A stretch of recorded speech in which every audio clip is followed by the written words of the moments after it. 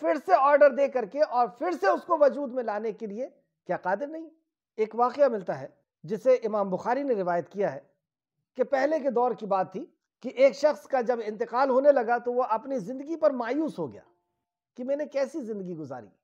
میں حدیث کا مفہوم بتا رہا ہوں، لفظ ادھر ادھر ہو سکتے ہیں۔ تو وہ مایوس ہو گیا کہ میں نے کیسی زندگی گزاری، یہ تو ایسی زندگی گزر گئی، اللہ کے لیے کچھ، اللہ کو راضی کرنے کے لیے کوئی کام نہیں کر پایا۔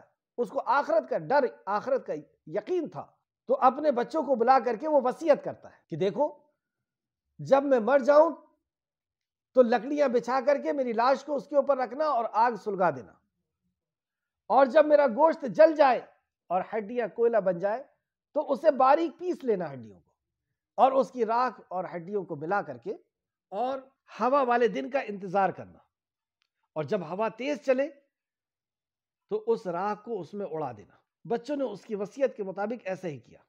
یہ ہمارے لیے شریعت نہیں ہے، یہ ہماری شریعت کے پہلے کا واقعہ ہے جو نبی کریم صلی اللہ علیہ وسلم نے بیان کیا، اور یہاں سے مقصد صرف لینے کا یہ ہے کہ آخرت پر یقین جس کو ہوتا ہے وہ کیسا اللہ رب العزت سے ڈرنے والا ہوتا ہے، اور مرنے کے بعد اللہ رب العزت کس طریقے سے اسے زندہ کرتا ہے۔ اللہ رب العزت قادر ہے، ہر چیز پر قادر ہے، ایک ایک ذرات پر وہ قادر ہے۔ اس نے یوں سمجھا کہ مجھے اس طریقے سے اڑا دیا جائے گا تو مجھے پھر کیسے پیدا کیا جا سکتا ہے؟ اللہ رب العزت ہر چیز پر قادر ہے۔ جو ذرات ہوا میں اڑے تھے، جو ذرات پانی کے اندر چلے گئے تھے اور جو زمین کے اندر دفن ہو گئے تھے، اللہ رب العزت نے اللہ رب العزت اس چیز پر قادر ہے کہ زمین کے فرشتوں کو حکم دے کہ ان ذرات کو اکٹھا کرو، ہوا کے فرشتوں کو حکم دے کہ ان ذرات کو اکٹھا کرو۔ اور ویسے بھی اللہ رب العزت کی ذات تو یوں ہے کہ وہ ایک ایک چیز پر، ایک ایک ذرے کے اوپر کمانڈ کر رکھتا ہے۔ وہ تو ایک ایک ذرے کو آرڈر دے کر کے اس کو اکٹھا کرنے پر قادر ہے۔ تو ہوا یوں ہی تو اللہ نے اسے جمع کر لیا اور اسے کہا کہ تو نے ایسا کیوں اس ذرات کو جمع کیا، اور بندہ کھڑا ہو گیا۔ تو اللہ رب العزت نے کہا کہ تو نے ایسا کیوں کیا تھا؟ تو بندہ کہتا ہے کہ اللہ تیرے عذاب سے ڈر کر کے میں نے ایسا کیا۔ تو ایک ایک ذرے پہ، یہاں اس حدیث کو میں نے لایا اسی لیے ہوں کہ ایک ایک ذرے کو اللہ رب العزت ایک ایک ذرے کو واپس لانے کے لیے قادر ہے، اور اسے اکٹھا کر کے اور اللہ رب العزت نے اپنی بارگاہ میں حاضر کر لیا۔ اور جب بندے نے یہ بتایا کہ اے اللہ، اور اللہ تو رب العزت بہتر جاننے والا تھا کہ ایسا کیوں کیا ہے، تو آخرت پر یقین، اللہ رب العزت کا ڈر، اللہ رب العزت نے اسے بخش دیا۔ تو اللہ تعالیٰ نے اسے بخش دیا۔ بخاری شریف حدیث نمبر 3452۔ تو یہ جو اعتراض ہے مشرکین مکہ کو، اور آج تک جن کو یہ اعتراض ہے کہ مرنے کے بعد اللہ رب العزت پھر سے زندہ نہیں کر سکتا، تو وہ یوں سمجھ لیں کہ جس نے کائنات کو وجود میں لے کر کے آیا ہے، تو کائنات وجود میں آئی ہے، اصل میں اس کی جو شروعات ہے، اور جو شروعات ہے وہ ذرے سے ہوتی ہے، جس کو سائنس کی لینگویج میں نیوٹران اور پروٹون کہتے ہیں۔ تو وہاں سے اس کی شروعات ہوتی ہے، اور ان ذرات کو بنانے والا تو کوئی ہے۔ کوئی چیز تو اپنے آپ وجود میں نہیں آتی۔ ہر بنی ہوئی چیز اس بات کی دلیل ہے کہ اس کا کوئی بنانے والا ہے۔ ہر کریشن اس بات کی دلیل ہے کہ اس کا کوئی کریٹر ہے۔ تو جس نے ان ذرات کو بنایا ہے، اس کے علم میں وہ ذرات ہیں، اس کے کنٹرول میں ہیں، اس کے آرڈر پر ہیں، اور اللہ رب العزت تو وہ شان والا رب ہے کہ اس کو ایک ایک ذرات کو اس نے لکھ کر کے اپنے پاس لوح محفوظ میں رکھا ہے۔ تو وہی اللہ رب العزت نے بتایا، قَدْ عَلِمْنَا مَا تَنْقُصُ الْأَرْضُ مِنْهُمْ وَعِنْدَنَا كِتَابٌ حَفِيظٌ، کہ تمہیں زمین کھا کر کے جتنا کم کرتی ہے، اور جو ذرات کے اندر تم تبدیل ہوتے ہو، اس کو بھی اللہ رب العزت نے اپنے پاس لوح محفوظ میں لکھ رکھا ہے۔ بَلْ كَذَّبُوا بِالْحَقِّ لَمَّا جَاءَهُمْ فَهُمْ فِي أَمْرٍ مَرِيجٍ، آیت نمبر 5۔ اور اس تعلق سے اور بھی آیت دیکھ سکتے ہیں آپ، سورہ روم آیت نمبر 27، سورہ احقاف آیت نمبر 33۔ سورہ روم آیت نمبر 27، سورہ احقاف آیت نمبر 33۔ آیت نمبر 5 کو دیکھتے ہیں، بَلْ كَذَّبُوا بِالْحَقِّ لَمَّا جَاءَهُمْ فَهُمْ فِي أَمْرٍ مَرِيجٍ، بلکہ انہوں نے سچ کو جھٹلایا جب وہ ان کے پاس آ گیا، بس وہ ایک الجھی ہوئی معاملے میں پڑے ہوئے، بس وہ ایک الجھے ہوئے معاملے میں پڑے ہوئے۔ یہاں تک ہم نے دیکھا کہ انہوں نے پہلے نبوت کا انکار کیا، اس کے بعد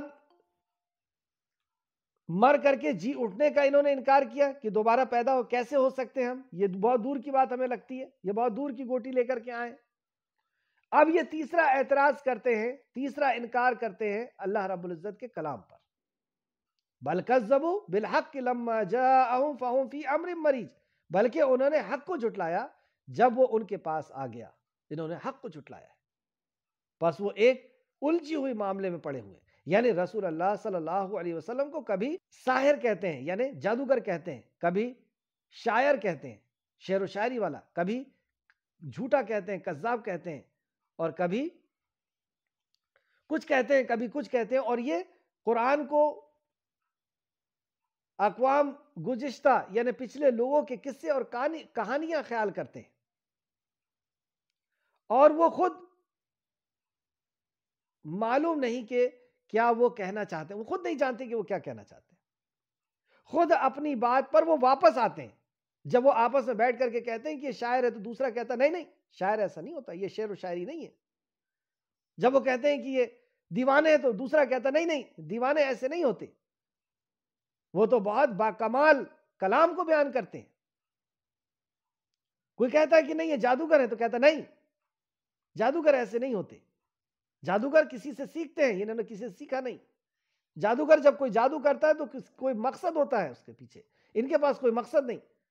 تو یہ خود اپنی باتوں میں الجھتے ہیں، اور آج تک الجھتے چلے جا رہے ہیں۔ تو 3 چیزوں کا انہوں نے انکار کیا، پہلے نبوت کا انکار، آخرت کا انکار، پھر اللہ کے کلام کا، اور پھر نبوت کا انکار۔ آیت نمبر 6 میں اللہ فرماتا ہے افلم ینظروا، اب یہاں پہ اللہ رب العزت اپنی مخلوق کو دکھا کر کے انہیں خالق کا یقین کرا رہا ہے کہ اس نے کیسے پیدا کیا اور پھر سے وہ کیسے پیدا کرنے پہ قادر ہے۔ آج کے رکوع اسی بات پر اس کا مین فوکس ہے کہ کس طریقے سے مرنے کے بعد اللہ رب العزت زندہ کرنے پہ قادر ہے، اور اسی بات کا یقین اگر ہمیں آ جائے تو ہماری زندگی کا انداز جو ہے وہ بدل جائے گا۔ تو اللہ فرماتا ہے آیت نمبر 6 افلم ينظروا الى السماء فوقهم كيف بنيناها وزيناها وما لها من فروج، تو کیا انہوں نے اپنے اوپر آسمان کی طرف نہیں دیکھا، ہم نے اسے کیسے بنایا ہے اور اسے سجایا ہے اور اسے کیسا بلند کیا ہے۔ افلم ينظروا، کیا انہوں نے دیکھا نہیں، الى السماء، آسمان کی طرف، کہ ہم نے اسے فوقہم کیف بنیناہا، کہ ہم نے اسے کیسا بنایا، وزیناہا، اور اس کو ہم نے کیسا مزین کیا، کیسا اس کو خوبصورت بنایا، وما لہا من فروج، اور ہم نے اس کو کیسا بلند کیا۔ کیا انہوں نے آسمان کی طرف نہیں دیکھا؟ اور یہ بہت عظیم الشان اللہ رب العزت کی تخلیق ہے۔ جیسے سورہ ملک کے بھی اندر اللہ رب نے فرمایا، آسمان کی حیرت انگیز تخلیق کا تذکرہ کرتے ہوئے اللہ تعالیٰ نے ارشاد فرمایا الذی خلق سبع سماوات طباقا، کہ کیا تم نے آسمان کی طرف نہیں دیکھا کہ ہم نے اس کو تہ بتہ کیسے اس کو ایک کے اوپر ایک ساتھ آسمان بلند کر دیے۔ ما تری فی خلق الرحمن من تفاوت، کیا تم رحمان کی بنائی ہوئی چیز میں کوئی کمی پاؤ گے؟ فارجع البصر، تو دیکھو آسمان کی طرف، هل تری من فطور، کہ کیا اس کے اندر کوئی شغاف، کیا تم اس کے اندر کوئی درار نظر آتا ہے؟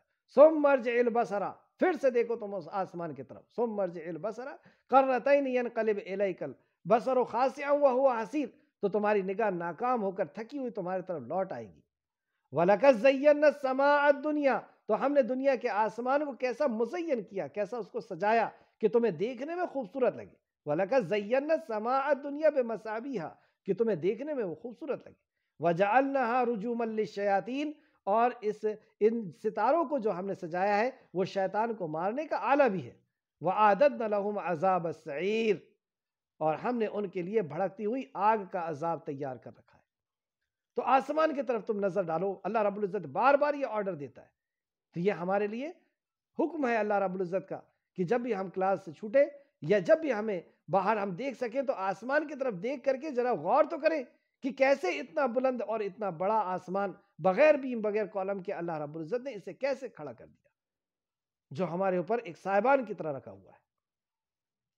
یہ اللہ رب العزت نے اپنے تخلیق کا ذکر کیا، اور اس کے بعد فرماتا ہے آیت نمبر 7 اور 8 وَالْأَرْضَ مَدَدْنَاهَا وَأَلْقَيْنَا فِيهَا رَوَاسِيَ وَأَنبَتْنَا فِيهَا مِنْ كُلِّ زَوْجٍ بَهِيجٍ۔ وَالْأَرْضَ مَدَدْنَاهَا، اور زمین کو اس نے پھیلا دیا۔ آپ دیکھیں زمین کی ایک پرت ہے جو چادر کی طرح بچھی ہوئی ہے۔ جب بھی کہیں سڑک وغیرہ بنتی ہے تو آپ دیکھیں کہ جہاں پہاڑ کو کاٹا جاتا ہے اور راستے بنائے جاتے ہیں تو ایک زمین کی پرت ہوتی ہے جو 3 سے 4 فٹ کی ہوتی ہے۔ تو اللہ فرماتا ہے کہ اس طریقے سے ہم نے اس کو بچھا دیا ہے تمہارے اوپر، زمین کے اوپر۔ اور زمین کیا چیز ہے اس کے تعلق سے ہم خود جانتے ہیں کہ وہ ہمارے لیے کتنی ضروری ہے۔ وَالْأَرْضَ مَدَدْنَاهَا وَأَلْقَيْنَا فِيهَا رَوَاسِيَ، اس میں پہاڑ کو ہم نے گاڑ دیا۔ تو یہ زمین الگ ہے اور پہاڑ الگ ہے، یعنی نیچے سے اوپر تک اس کا مٹیریل ایک ہی ہے۔ اتنی سائنٹیفک بات اللہ رب العزت آج سے 1450 سال پہ، کیونکہ وہ خالق ہے، وہ جانتا ہے اور وہی بہتر بتا سکتا ہے۔ کوئی سائنسداں کیا بتائے گا کہ کس مخلوق کی پیدائش کا کیا مقصد ہے؟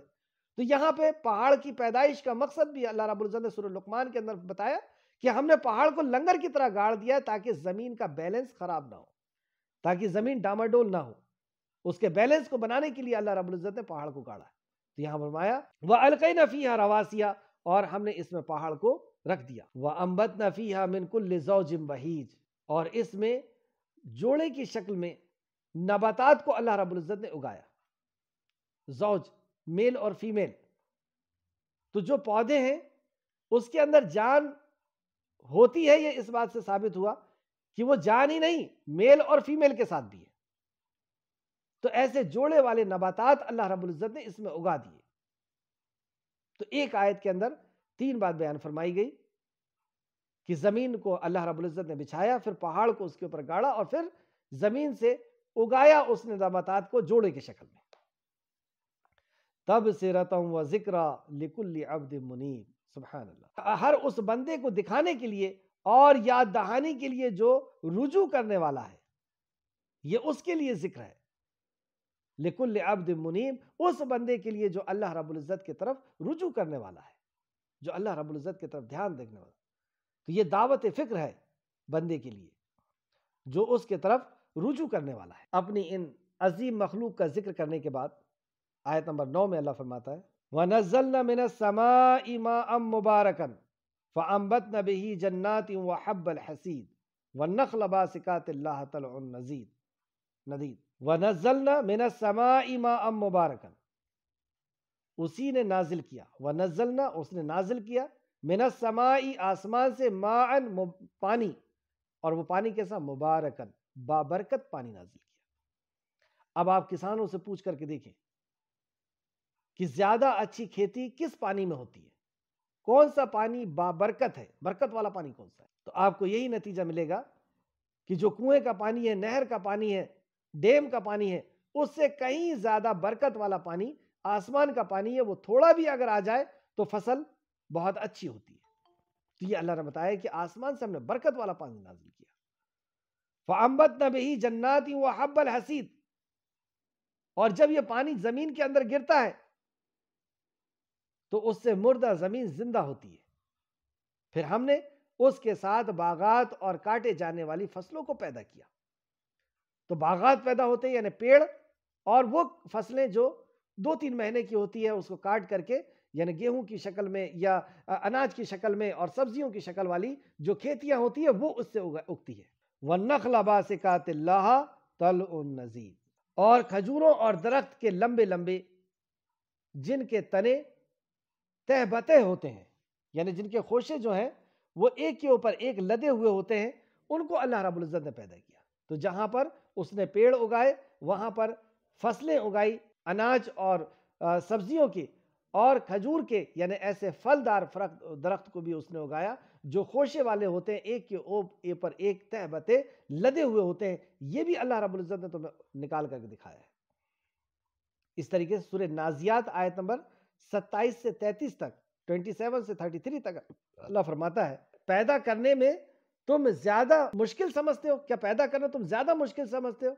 اس نے اسے بنایا، اس کی چھت کو بلند کیا، مطلب آسمان کو اس نے بنایا، اس کی چھت کو بلند کیا، پھر اسے برابر کیا، اور اس کی رات کو تاریک کیا، مطلب اس دن کی رات کو تاریک کیا، اور اس کو روشن کر دیا، اس کی روشنی کو ظاہر کر دی، اور زمین اس کے بعد اسے پھیلا دیا، اور اس سے ان کے پانی، اس کا چارہ نکالا اور پھل نکالے اسی رب نے۔ پھر آیت نمبر 11 کے اندر جہاں پر اللہ رب العزت نے اپنی جماعتات کا، جمی ہوئی چیزوں کا ذکر کیا کہ اس نے آسمان بنایا، زمین بنایا، پہاڑ بنایا، اور پھر اس کے بعد نباتات کا ذکر کیا کہ اگنے والی چیزوں کو بھی اس نے پیدا کیا۔ اگنے والی چیزوں کو کس طریقے سے اگایا جاتا ہے وہ بھی بتایا کہ ہم نے آسمان سے برکت والا پانی نازل کیا، اور اس سے تمہاری کھانے پینے کی چیزیں اگتی ہیں، سبزیاں، پھل اور دانے وغیرہ اگتے ہیں۔ یہ کیا ہے؟ آیت نمبر 11 میں فرماتا رزقا للعباد، بندوں کا رزق اللہ رب العزت کی طرف سے، بندوں کے لیے روزی دینے کے لیے۔ یہ ساری چیزیں جو پھیلی ہوئی ہیں یہ بندوں کے رزق کے لیے، ان کو روزی دینے کے لیے۔ وَأَحْيَيْنَا بِهِ بَلْدَةً مَيْتًا كَذَلِكَ الْخُرُوجُ، اور ہم نے اس کے ساتھ ایک مردہ شہر کو زندہ کیا۔ اسی کے ساتھ اللہ رب العزت نے ایک مردہ شہر کو زندہ کیا، یعنی تم اسے دیکھتے ہو کہ زمین مردہ ہوتی ہے، اس کے اندر جو دانے ہوتے ہیں وہ مردہ ہوتے ہیں، پھر جب یہ بارش گرتی ہے تو زمین کو یہ پھاڑتے ہوئے زندہ ہو کر کے اللہ کے حکم سے باہر نکلتے ہیں۔ تو رزقا للعباد وَأَحْيَيْنَا بِهِ بَلْدَةً مَيْتًا، تو یہ زمین کو، تو ہم نے اس کے ساتھ ایک مردہ شہر کو زندہ کیا۔ كَذَلِكَ الْخُرُوجُ، اسی طرح تمہیں بھی نکلنا ہے۔ كَذَلِكَ الْخُرُوجُ، اسی طریقے سے تمہیں بھی۔ سورہ حامیم سجدہ آیت نمبر 29 میں فرمایا اللہ نے، اور اس کی نشانیوں میں سے ایک یہ ہے کہ بے شک تو زمین کو دیکھتا ہے، مردہ دیکھتا ہے، یعنی بنجر دیکھتا ہے، پھر جب ہم اس پر پانی اتارتے ہیں تو وہ لہلہا اٹھتی ہے، یعنی وہ زندہ ہو جاتی ہے، اس میں پودے باہر ہو جاتے ہیں اور پھولتے ہیں۔ بے شک وہ جس نے زندہ کیا، یقیناً وہ مردوں کو زندہ کرنے والا ہے۔ جس نے اس مردہ زمین کو زندہ کیا، اس مردہ دانوں کو زندہ کیا، وہ یقیناً زندہ کرنے پر قادر ہے، یقیناً مردوں کو زندہ کرنے والا ہے، یقیناً وہ ہر چیز پر پوری طرح قادر ہے، پوری طرح قادر ہے۔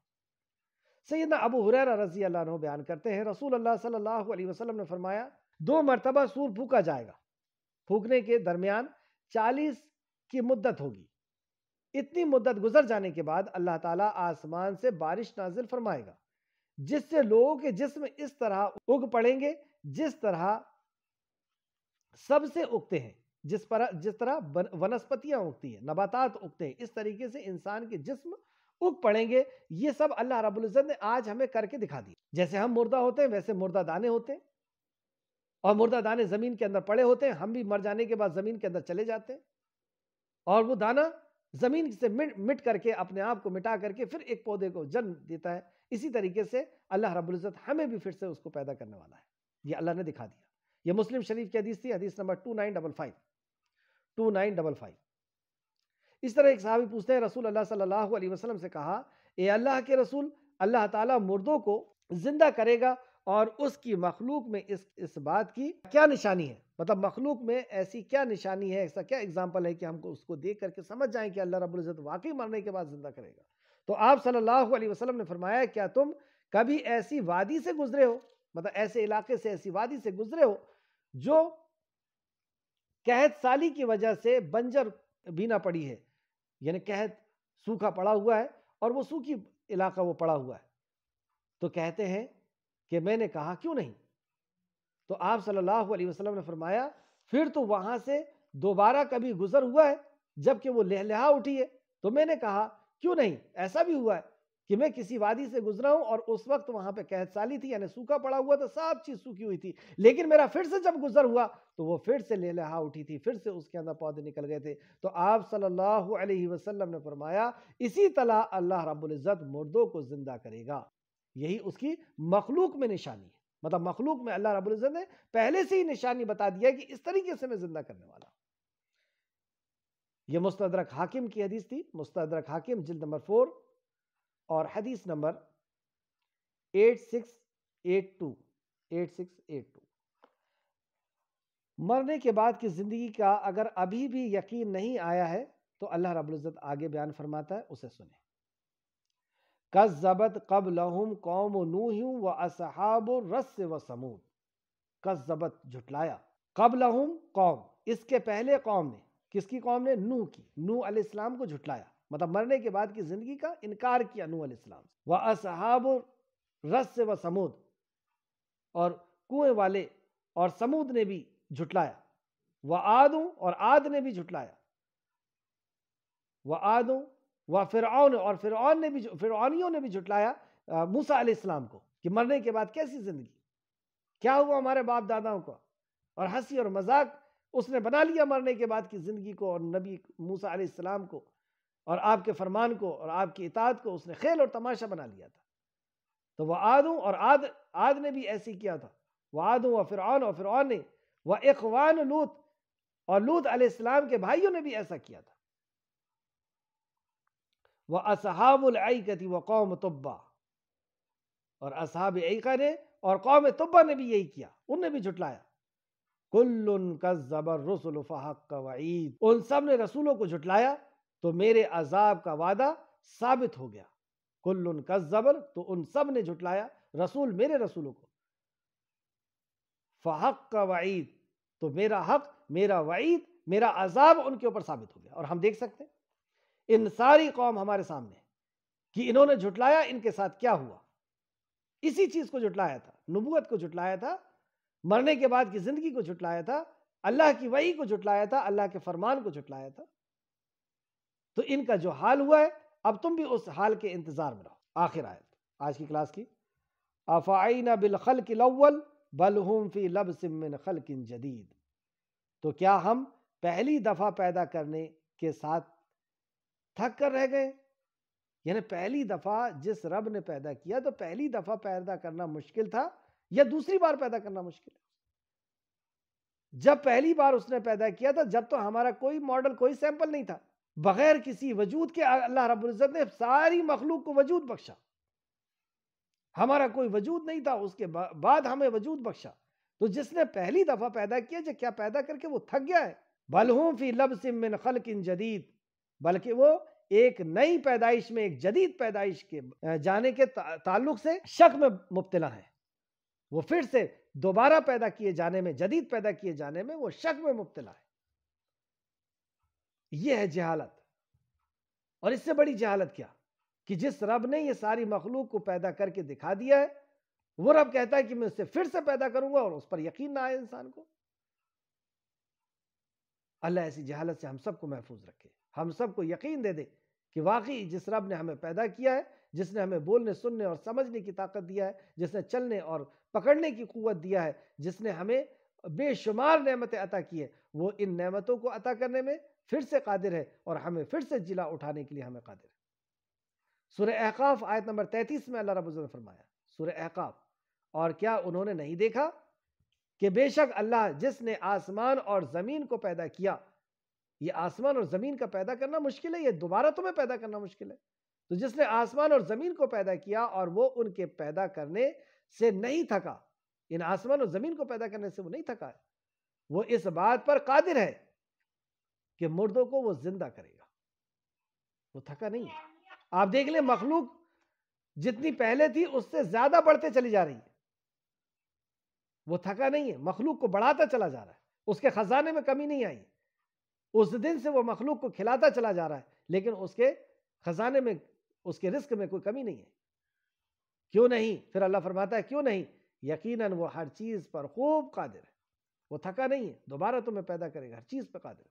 سورہ قاف ہی میں آیت نمبر 38 میں اللہ فرماتا ہے، اور بلا شبہ یقیناً ہم نے آسمان اور زمین کو اور جو کچھ ان کے درمیان ہے 6 دنوں میں پیدا کیا، اور ہمیں کسی قسم کی تھکاوٹ نے نہیں چھوا، اللہ رب العزت کو کسی قسم کی تھکاوٹ نے نہیں چھوا۔ یہ تھکنا اونگنا یہ اس کی شان کے خلاف ہے، یہ اس کی صفت کے خلاف ہے۔ امام بخاری نے ایک حدیث لے کر کے آئے ہیں اور یہ آخری بات رہے گی ہماری کلاس کی۔ سیدنا ابو ہریرہ رضی اللہ عنہ بیان کرتے ہیں، رسول اللہ صلی اللہ علیہ وسلم نے فرمایا، اللہ تعالیٰ فرماتا ہے کہ اے ابن آدم، اللہ رب العزت فرماتا ہے، یعنی حدیث قدسی ہے کہ ابن آدم نے مجھے جھٹلایا، یعنی ابن آدم نے مجھے جھوٹا کہا، استغفر، کہ اس نے یہ کہا، اور اس کے لیے یہ زیب نہیں تھا، مطلب اس کے لیے یہ زیب نہیں دیتا تھا کہ وہ اللہ رب العزت کو جھوٹا کہے، وہ مجھے گالی دیتا ہے، اور اس کے لیے یہ بھی لائق نہیں تھا کہ وہ اللہ رب العزت کو برا کہے، گالی دے۔ اس کا مجھے جھٹلانا تو بس یہ ہے کہ وہ جس طرح پہلی بار اللہ تعالیٰ نے مجھے پیدا کیا ہے ایسا پھر نہیں لوٹائے گا۔ مطلب وہ کیا کہتا ہے کہ جس طرح اللہ نے پہلی بار مجھے پیدا کیا ہے وہ دوبارہ مجھے پیدا نہیں کرے گا، اور اللہ کیا کہتا ہے کہ میں تمہیں پیدا کروں گا، تو گویا کہ اس نے اللہ رب العزت کو جھوٹا کہا، حالانکہ پہلی مرتبہ کی پیدائش دوسری مرتبہ کی پیدائش سے زیادہ آسان تر ہے۔ یعنی جب میں نے پہلی مرتبہ قادر ہے اللہ رب العزت پیدا کرنے میں، تو دوبارہ تو اس کے لیے اور آسان ہے۔ پھر نبی مکرم فرماتے ہیں کہ اللہ فرماتا ہے، اور اس کا مجھے گالی دینا، یعنی انسان کا مجھے گالی دینا یہ ہے کہ وہ کہتا ہے کہ اللہ کی اولاد ہے، یعنی وہ شرک کرتا ہے، یہ اللہ کو گالی دینا ہے، حالانکہ میں تنہا ہوں، میں صمد ہوں، مطلب وہ اللہ واحد ہے، ایک ہے، قل هو اللہ واحد، اور وہ اللہ الصمد، وہ صمد ہے، نہ میری کوئی اولاد ہے، نہ میرے جیسا کوئی ہے۔ بخاری شریف حدیث نمبر 4974 یعنی جو یہ عقیدہ رکھتا ہے کہ وہ مرنے کے بعد پھر سے اپنے رب کے سامنے حاضر نہیں ہوگا، تو گویا کہ وہ اللہ رب العزت کو جھوٹا کہتا ہے۔ اللہ رب العزت ہم سب کو یہ یقین عطا فرما دے کہ تو ہمیں پھر سے جس طرح پیدا کیا دوبارہ پیدا کر کے اپنے سامنے حاضر کرے گا، اور یہی اسلام کا ایک انقلابی موضوع ہے، جس سے دل کو یہ یقین ہو جائے کہ اسے مرنا ہے اور مر کر کے پھر اپنے خالق کے سامنے حاضر ہونا ہے، اس کی زندگی کا انداز ہی بدل جائے گا۔ اللہ ہم سب کو یہ یقین عطا فرمائے کہ یہ خالق تو ہمارا رب ہے اور محمد رسول اللہ صلی اللہ علیہ وسلم تیرے بندے اور اس کے رسول ہیں۔ قرآن اے اللہ تیرا کلام ہے اور تو مرنے کے بعد پھر سے زندہ کرنے والا ہے۔ اے اللہ ہم سب کو یقین عطا فرما دے۔ رکوع نمبر 15، آج کی رکوع کا خلاصہ، آج کی کلاس میں جو آیتیں آئی ہیں ان کا خلاصہ۔ مقصد زندگی ہمیں بتایا گیا آیت نمبر 2 میں، سورہ قاف کی آیت نمبر 2 میں، برے انجام سے خبردار رہنا ہے، برے انجام سے ہمیں خبردار رہنا ہے۔ اللہ ہمارا رب ہے، اس تعلق سے آیت نمبر 4 میں پوائنٹ نمبر 1، اللہ تعالیٰ جانتا ہے جو کچھ زمین ہمارے جسم سے کم کرتی ہے۔ جو بھی انسان اس زمین کے اندر دفن ہوتا ہے سوائے انبیاء کے، صحیح حدیث سے یہ ہمیں پتہ چلتا ہے کہ انبیاء علیہ السلام کی جسم مبارک کو مٹی چھو نہیں سکتی، یعنی ان کے جسم کو کوئی چیز نقصان نہیں پہنچا سکتی، جیسا جسم ہے ویسا کی ویسا ہی رہتا ہے۔ لیکن انبیاء علیہ السلام کے بعد یعنی ہم جیسے انسانوں کا جسم جو ہے وہ سڑ جاتا ہے، گل جاتا ہے اور ختم ہو جاتا ہے، مٹی کے اندر مٹی جیسا مل جاتا ہے، اور جتنا ملتا ہے، جتنے ذرات کے اندر وہ تبدیل ہوتا ہے، ان ذرات کو اللہ رب العزت جانتا ہے، اور صرف جانتا ہی نہیں، ان کا ریکارڈ اللہ رب العزت نے رکھا ہوا ہے۔ اللہ تعالیٰ جانتا ہے جو کچھ زمین ہمارے جسم سے کھا کر کے کم کرتی ہے، آیت نمبر 4۔ دوسرا، اللہ تعالیٰ کے پاس ایک کتاب ہے جس میں سب کچھ محفوظ ہے، سب کچھ لکھا ہوا ہے، جس کو ہم لوگ لوح محفوظ کہتے ہیں، آیت نمبر 4 کی روشنی میں۔ تیسرا، اللہ تعالیٰ نے آسمان کو ایسا بنایا کہ اس میں کوئی شگاف نہیں، کوئی اس کے اندر درار نہیں، کوئی اس کے اندر جھول نہیں، کوئی اس کے اندر ٹیڑھ پن نہیں، کوئی اس کے اندر کمی نہیں، کوئی اسنگتی نہیں، آیت نمبر 6 کی روشنی میں۔ چوتھا، اللہ تعالیٰ نے زمین کو پھیلایا، یعنی زمین کو بچھا دیا، اور پہاڑ جمائے، پہاڑ کو اس کے اندر گاڑ دیا، جو ہمیں دوسری آیت سے پتہ چلتا ہے کہ وہ بیلنس کے لیے، اور اس میں ہر قسم کے خوش منظر چیزیں اگائی، یعنی گچھے والی چیزوں کو اس نے اگایا، آیت نمبر 7 کی روشنی میں۔ پانچواں، اللہ تعالیٰ نے آسمان سے برکت والا پانی نازل فرمایا، آیت نمبر 9 کی روشنی میں، برکت والا پانی نازل فرمایا۔ چھٹواں، اللہ تعالیٰ نے بندوں کو رزق دینے کا انتظام کیا ہے، بندوں کو رزق دینے کا انتظام کیا، آیت نمبر 11 کی روشنی میں۔ اللہ تعالیٰ کی وعید جھٹلانے والوں پر ثابت ہو جاتی ہے، اللہ رب العزت کی وعید یعنی اللہ کے بات کو جھٹلاتا ہے، اس کے اوپر اس کا عذاب، اس کی وعید جو ہے وہ ثابت ہو جاتی ہے، آیت نمبر 14 کی روشنی میں۔ رسول اللہ صلی اللہ علیہ وسلم ہمارے رہنما ہیں، اس تعلق سے نمبر 1، رسول اللہ صلی اللہ علیہ وسلم نے حق کو جھٹلانے کی حقیقت واضح کی کہ حق کو جھٹلانا کیا ہے۔ دوسرا، آیت نمبر 5 کی روشنی میں، دوسرا، رسول اللہ صلی اللہ علیہ وسلم نے برے انجام سے خبردار کیا، یعنی آخرت کے انجام سے ہمیں خبردار کیا ہے کہ کیا کیا تمہارے ساتھ ہونا ہے، قبر میں کیا ہونا ہے، حشر میں کیا ہونا ہے، اور آخر انجام کیا ہونا ہے، آیت نمبر 2 کی روشنی میں۔ کامیاب لوگوں کے رویے، نمبر 1، برے انجام سے خبردار کرنا، یہ کامیاب لوگوں کے رویے، برے انجام سے، آیت نمبر 2 کی روشنی میں۔ ناکام لوگوں کے رویے، حق کو جھٹلانا اور الجھی ہوئی بات میں پڑھنا، حق کو جھٹلانا اور الجھی ہوئی بات کیا کہ یہ قرآن اللہ کا کلام نہیں ہے، تو نہیں ہے تو پھر کیا ہے، کس کا کلام ہے، اب الجھ گئے۔ رسول اللہ صلی اللہ علیہ وسلم اللہ کے نبی نہیں ہے، تو پھر کیا ہے، اب الجھ گئے۔ کبھی شاعر کہہ رہے ہیں، پھر کہہ رہے نہیں شاعر نہیں ہے، کبھی کہہ رہے جادوگر نہیں، جادوگر نہیں، تو قرآن اللہ کا کلام نہیں ہے تو ہے کیا، پھر کس کا کلام ہے یہ بتا دو۔ رسول اللہ محمد صلی اللہ علیہ وسلم اللہ کے نبی نہیں ہے، تو یہ الجھی ہوئی بات میں پڑھنا، یہ ناکامی لوگوں کے رویے، اور کامیاب لوگوں کے رویے کہ اس پر ایمان لانا اور اس میں شک نہ کرنا۔ تو ناکام لوگ حق کو جھٹلاتا ہے۔ آؤ کچھ کر لیں، آج کی کلاس میں ہمیں کیا عزم کرنا چاہیے۔ بعد الموت پر یقین، مطلب مرنے کے بعد کی زندگی کے یقین کے لیے زمین و آسمان کی نشانیوں پر غور و فکر کرنا ہے، زمین و آسمان کی نشانیوں پر غور و فکر کرنا ہے کہ اس سے اللہ نے کیسے بنا ماڈل، بنا سیمپل کے بنا دیا، کیسے اللہ رب العزت مردہ زمین کو زندہ کرتا ہے، کیسے اللہ مردہ دانے کو زندہ کرتا ہے۔ تو اللہ رب العزت کی مخلوق کو دیکھ کر کے مرنے کے بعد کی زندگی کے یقین کو مضبوط کرنا ہے انشاءاللہ تعالی۔ منزل کہاں ہے ہماری؟ کیا آج کی کلاس میں ہمارے ذہن میں یہ بات گئی کیا میں نے برے انجام سے خبردار کرنے کا ارادہ کر لیا ہے کہ لوگوں کو اب برے انجام سے اس کو خبردار کروں گا؟ کیا میں نے حق کو جھٹلانے سے بچنے کا ارادہ کر لیا ہے؟ تیسرا، کیا میں نے الجھی ہوئی بات میں پڑھنے کی حقیقت کو سمجھنے کا ارادہ کر لیا ہے؟ آخر میں اللہ رب العزت سے دعا ہے کہ اللہ رب العزت جو کچھ بھی ہم نے پڑھا اس پہ ہمیں مزید غور و فکر کرنے کی تو توفیق اور رفیق عطا فرما۔ اے اللہ، ہمیں جو کچھ بھی ہم نے پڑھا اس پہ ہمیں ایمان عطا فرما، اس پہ ہمیں یقین عطا فرما، اور عمل کرنے کی ہمیں اس میں توفیق دے، اور عمل کے ساتھ دوسروں تک، لوگوں تک پہنچانے کی ہمیں توفیق اور رفیق عطا فرما۔